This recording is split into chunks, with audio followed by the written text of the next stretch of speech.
abadde dduka wakati wa poliisi n'abavubuka ba NRM wansi w'akajenga ka NRM Isolated Youth mu kibangirizi ky'okusawa ya Queen e Katwe okuliraana n'akatale ka Usafi. Poliisi bw'erinnyagire mu nteekateeka z'abavubuka bano ababadde beewaddeyo okulumba amaka g'obwa pulezidenti era ssentebe w'ekibiina kyabwe General Yoweri Kaguta Museveni okumuwa ekiwandiiko ekyoleka obutali bumativu bwabwe olw'engeri emirimu mu kibiina gye giddukanyizibwamu. So our issue is we're not going to retaliate when we are seeing atrocities happening in our political party. This is the concern of the party, it is the concern of the nation, and we are calling upon all the youth. They have said the meeting here is illegal. Yes, the meeting, this is not a meeting. It is illegal. Okay. Can you go away?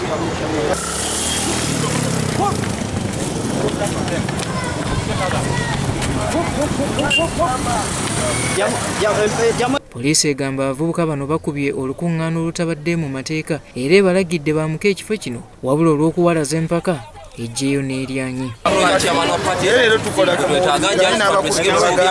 This gathering has been declared illegal. And I don't entertain press here. It is not official. Look away.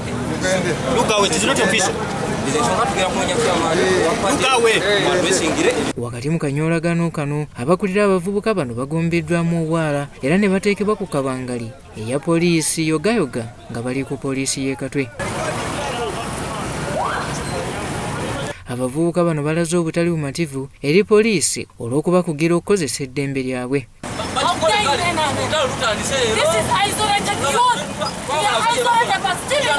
Mu kanyoolagano kano waliwo bannamawulire okuli owabukedde TV ne HTV abayisiddwa obubi oluvannyuma lwa poliisi okubakubamu omukka ogubalagala era munnamawulire wa HTV adusiddwa mu ddwaliro lya Old Kampala Hospital gy'afunira kati obujjanjabi. Alese omuntu gw'abadde agoba n'atuuka n'afuuyira munnamawulire. Kati ekyo kiba asoose n'afuuyira ono n'afuuyira n'owokubiri aba ategeeza. Atofaayo.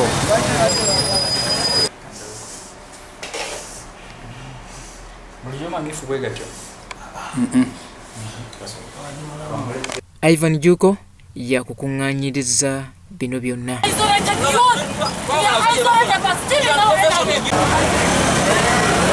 Abasuubuzi abakolera ku William Street ekifo ekimanyiddwa ennyo mu kutunda amasimu bakedde kuva mu mbeera wakati mu kwegugunga ko n'okuggala amaduuka mwe bakolera.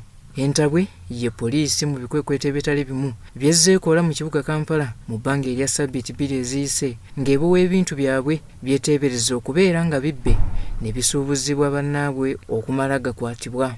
Bano babadde bakutte ebipande bibaddeko obubaka obulaga obutali bumativu bwabwe era wano poliisi etandise okwebungulula ekifo kino okukakkana ng'abasuubuzi 2 bakwatiddwa olw'okubeera nga be babadde bakuma omuliro mu bannaabwe okwegugunga.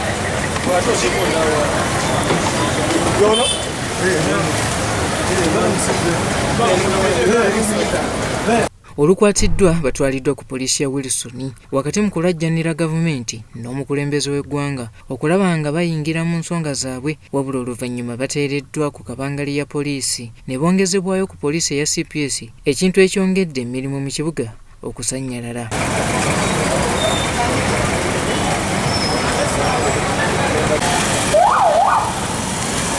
Poliisi abamu tebalina amasimu n'abakazi baabwe tebalina amasimu.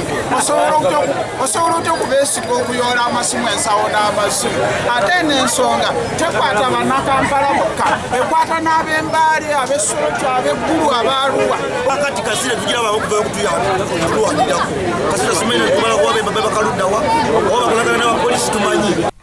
Oluvannyuma poliisi okuva ku CPS ng'ekulembeddwamu Ivan Luhura ezze era ne yeebungulula ekifo kino olwo buli abadde mu keegugungo kano n'agobebwawo wabula abasuubuzi ne bakomba kwerima.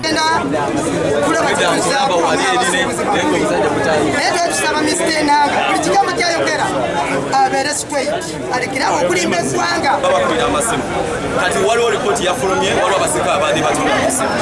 So ffe tuli sure tugamba nti abasirikale tebazze nga abasirikale bazze nga babbi wadde nga bambadde yunifoomu z'abasirikale. So tusaba abakumewo amasimu gaffe abaami abo. Ate tuli banyiivu.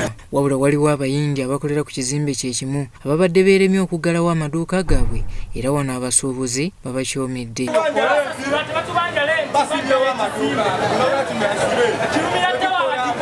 bakwata police simu zonna naye tumanedda tunakwata masimu wange wali netwasanze jjo asibyewo amaloono gonna masibe baga tukwe tutya. Nkwogerako n'abasuubuzi bano balayidde nga bwe batagenda kuggula maduuka gano okutuusa ng'omuduumizi wa poliisi mu ggwanga Martin Okoth Ochola avuddeyo n'ayogerako nabo. Ebizimbe ebigaddwa kuliko Mutaasa Kafeero, Kirumira Towers, Kalungi ne Zainabu Azizi nga bonna baagala amasimu gaabwe agaakwatibwa ko ne bannaabwe okuteebwa.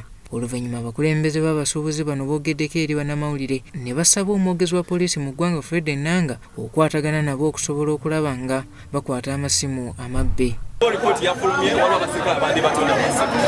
So ffe tuli sure tugamba nti abasirikale tebazze nga basirikale bazze nga babbi ne wadde nga bambadde yunifoomu z'abasirikale. So tusaba abakumyewo amasimu gano abambi awo. Ye akulembeddemu ekikwekweto kino Ivan Luhura ategeezezza nga poliisi bwetajja kukkiriza bujaggalalo mu kibuga Kampala naddala nga buva ku bantu abalina ensonga zaabwe ez'omunda.